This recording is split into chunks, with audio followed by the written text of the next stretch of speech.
around the evolution of the global market system, we will notice that integration has been identified as a dire need, be it internationally, regionally,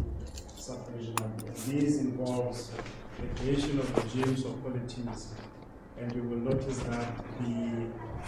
fact that we have South Africa as part of the Southern African Customs Union as a polity and a regime, this is understood in the context of integration within the Southern African region. The second area that I want to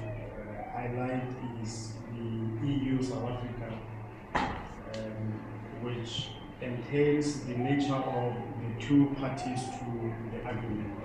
Firstly, the EU as a well-established union. We all know that it's seen as an exemplary union throughout the world, with the extent, or taking into account the extent of integration in the European Union, and the fact that its strength as a collective provides for potentials for the rest of the world if you take into account the objectives of the EU in integrating itself with the other economies. Secondly, South Africa, unfortunately the second largest economy in Africa, lost it to Nigeria recently, the largest in the SADC region, the largest and dominant in the Southern African Customs Union. Perhaps I should also point out the reality that the SACU member states are more reliant or dependent on the South African economy, and as a result of this interlink, it would therefore make sense that in taking into account the nature of the agreement and what it actually means, you have to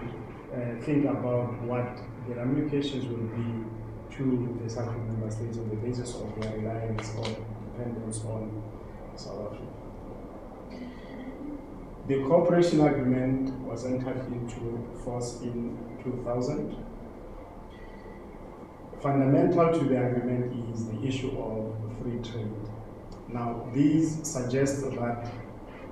whilst you have the European Union as a polity and South Africa as a country